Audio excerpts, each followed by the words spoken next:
اعوذ باللہ من الشیطان اللعین الرجیم بسم اللہ الرحمن الرحیم الحمد للہ الذی لا یبلغ مدحتہ القائلون ولا یحصی نعماءہ العادون ولا یعدی حقہ المجتہدون الصلاۃ والسلام علی سید الانبیاء بالقاسم محمد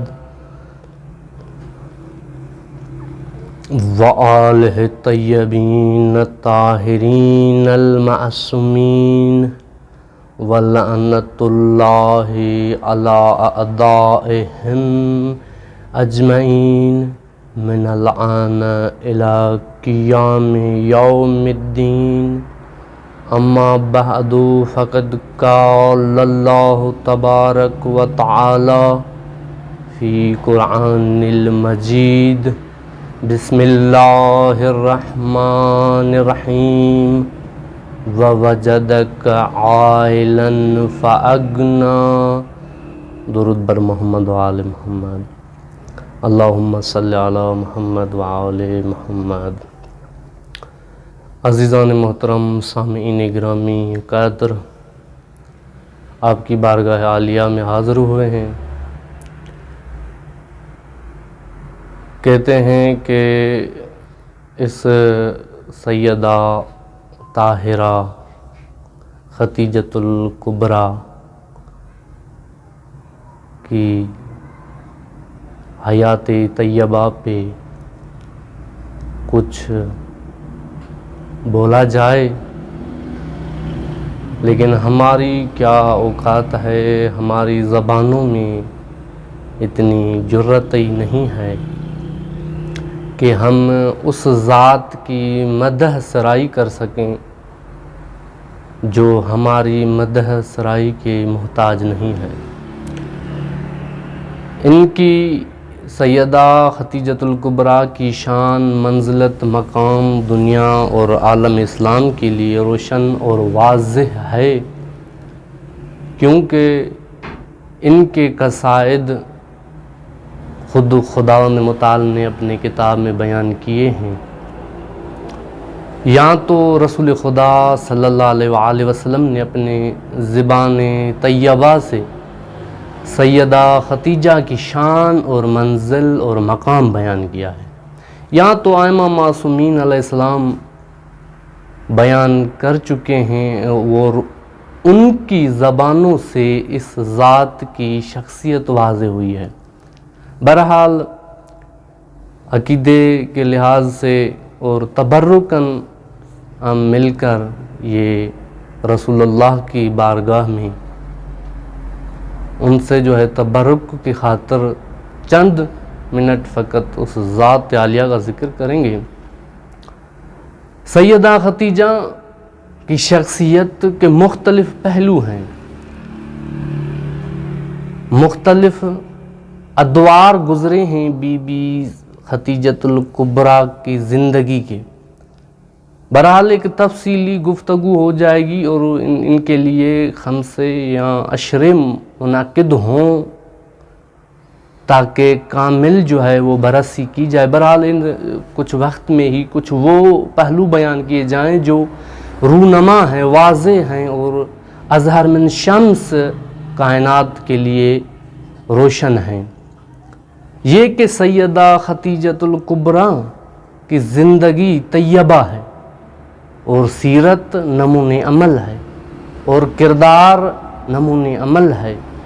یہ عالم اسلام کے لیے ایک نمونہ بھی ہے اور ایک باوقار ترین شخصیت ہے جو انسان بھی ان کے کردار اور سیرت کو اپنے اندر، اپنے وجود کے اوپر لاگو کرے گا تو وہ یہ مقام حاصل کر سکتا ہے۔ سیدہ ختیجہ کو اس دور جاہلیت میں طاہرہ کے القاب سے نوازا گیا اور بلایا جاتا تھا. اب وہ دور عالم اسلام کے لیے بھی روشن ہے, اہل دقت اور مطالعہ کے لیے بھی واضح ہے کہ وہ کون سا دور تھا. اس دور میں جب کوئی مستور یا کوئی بیٹی متولد ہوتی تھی, اس کو زندہ گور دفن کیا جاتا تھا. یعنی ایک مستور, ایک عورت کی جو ایک ویلیو اور اس کی جو حیثیت ہے اس زمانے میں کم تھی, یعنی اتنا وقار نہیں رکھتی تھی. جاہلت کا جو ہے, جاہلیت کا دور تھا. اس دور میں سیدہ خدیجۃ الکبریٰ ایک جو ہے وہ بزرگی کا عنوان رکھتی تھی, ایک صاحب کردار خاتون کا عنوان رکھتی تھی. یہ ایک بڑی بات ہے کہ وہ زمانہ, وہ دور جس میں کس عورت کا مقام اور منزل جو ہے وہ نیچے کیا جائے, اس دور میں سیدہ ایک مقام اور منزل رکھتی تھی. یہ کہ نبوت سے جب ان کا جو ہے وہ ارتباط ہوا, اس سے پہلے سیدہ کو طاہرہ کہا جاتا تھا. اب کیا ہے کہ سیرت سیدہ خدیجہ کی ایسی تھی کہ اس دور کے انسان جو ہے وہ مجبور ہو گئے طاہرہ کہنے پہ. کردار اتنا واضح تھا اور شفافیت اپنے اس کردار میں رکھتی تھی سیدہ.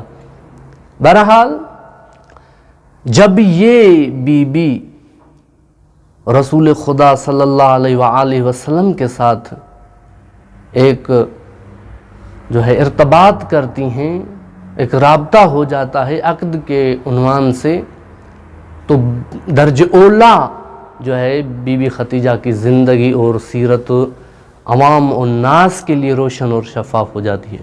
اب کیا ہے اس میں, ایک تو سیدہ کی زندگی میں دیکھا جائے کہ اس کی جو زندگی تھی طاہر تھی اور پاک تھی, سیرت جو ہے باکمال تھی. انہوں نے رسول صلی اللہ علیہ وآلہ وسلم کو کیسا پایا. اب بی بی کی شخصی زندگی, اپنے وجود کو دیکھیں کہ سیدہ خدیجۃ الکبریٰ نے رسول اللہ کی طرف جب دیکھا تو کمال کے سوا کچھ نہیں دیکھ پایا. اب یہ نہیں ہے کہ بی بی خدیجۃ الکبریٰ نے ایک رسول اللہ کا مقام دیکھا اور ایک حیثیت دیکھی, ایک دولت دار اور ثروت مند شخص دیکھا, پھر جو ہے رغبت کی ازدواج کی. نہیں عزیزان گرامی, بی بی خدیجۃ الکبریٰ اگر ہم کہیں کہ ظاہری عنوان سے رسول اللہ سے زیادہ تھی, پیسے سے, دولت سے اور غلاموں کے لحاظ سے اور شہرت کے لحاظ سے, جو ظاہری شہرت تھی درہم و دینار کی حیثیت سے, بی بی کے پاس زیادہ جو یہ شہرت تھی. لیکن بی بی نے شخصیت محمد مصطفیٰ کو دیکھا اور اپنے آپ کو غلام پایا, کنیزہ پایا رسول اللہ کے سامنے. ہم اپنی زندگی میں دیکھیں کہ ایک کسی سے مثلاً کوئی ازدواجی رشتہ برقرار رکھنا چاہتے ہیں تو پہلے اس کی حیثیت دیکھتے ہیں کہ آیا ہمارے برابر ہے یا نہیں, درہم و دینار کے لحاظ سے, مقام و شہرت کے لحاظ سے. لیکن سیدہ خدیجۃ الکبریٰ نے یہ نہیں دیکھا, فقط یہ دیکھا کہ اللہ کا بھیجا ہوا نبی ہے اور امانت دار ہے اور ایماندار ہے, صداقت ان کی گفتار کا لازمہ بن چکی ہے, کردار میں رونما ہے جہان کے لیے. بی بی نے جب یہ ساری چیزیں حضور کے وجود میں پائی تو خدیجۃ الکبریٰ راغب ہو گئی ازدواج کے لیے کہ یہ مصطفیٰ کی ذات ہے جو ہمیں نجات دے سکتی ہے. تو یہ سیدہ کی اپنی اولی زندگی کا ایک پہلو ہے. جب محمد مصطفیٰ صلی اللہ علیہ وآلہ وسلم کے ساتھ ازدواج ہوا تو پھر احترام اور جان و مال کا نذرانہ پیش کیا. جب ایک شخص ہے یا کوئی مستور اپنے آپ کو کسی کے وجود سے یا کسی کے وجود کو اپنے لیے نجات سمجھتا ہے یا سمجھتی ہے تو وہ اپنے لیے جان مال اور اپنی شہرت کچھ بھی نہیں سمجھتی، کہتی ہے جو کچھ بھی ہے ان کی ذات ہے۔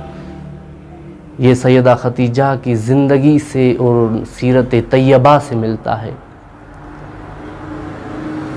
اور رسول خدا صلی اللہ علیہ وآلہ وسلم نے بھی خدیجۃ الکبریٰ کو ایسا پایا کہ جب بی بی کی وفات ہو جاتی ہے تو بارہا بی بی کے غم میں بیٹھ جاتے ہیں اور بارہا یاد کرتے ہیں کہ کاش خدیجہ ہوتی، یا خدیجہ جو مقام رکھتی تھی وہ کوئی مستور نہیں رکھتی۔ اتنی بابرکت سیدہ خدیجۃ الکبریٰ کی زندگی تھی، رسول اللہ کی حیات طیبہ میں اہمیت رکھتی تھی۔ رسول خدا صلی اللہ علیہ وآلہ وسلم فرماتے ہیں این مثل خدیجہ صدقتنی حین کذبنی الناس، خدیجہ جیسا کوئی بھی نہیں ہو سکتا، کوئی بھی مستور خدیجہ کا مقام نہیں رکھتی۔ اس وقت خدیجۃ الکبریٰ نے میری صداقت کی گواہی دی اور اس وقت مجھے سچا قرار دیا جس وقت لوگ مجھے جھوٹا کہتے تھے۔ اس وقت خدیجۃ الکبریٰ نے میری صداقت کی گواہیاں دی جب لوگ مجھے جو ہے وہ جھوٹ کا عنوان دیتے تھے۔ یہ خدیجۃ الکبریٰ کی منزل اور مقام ہے رسول خدا صلی اللہ علیہ وآلہ وسلم کے سامنے۔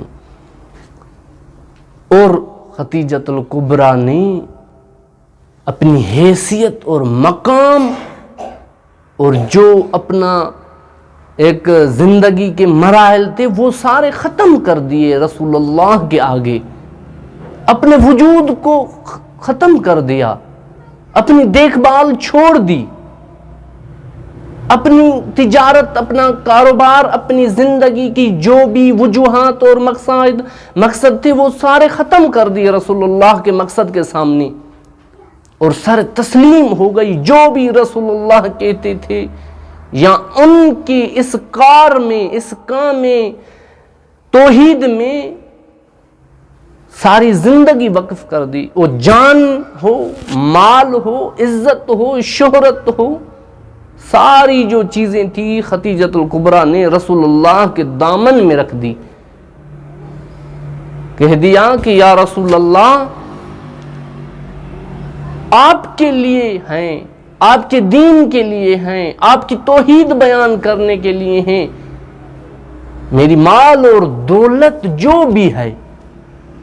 واقعی یہ بڑی بات ہے کوئی انسان اس راہ خدا میں اپنی دولت کو، ساری کی ساری دولت وقف کر دے راہ خدا میں، یہ بہت سخت کام ہے۔ لیکن سیدہ خدیجۃ الکبریٰ نے اپنا سارا مال رسول اللہ کے حوالے کر دیا اور کہا کہ دین خدا کی حفاظت ہو اور دین خدا کا پیغام عالم اسلام تک پہنچے، عالم جہان تک پہنچ جائے۔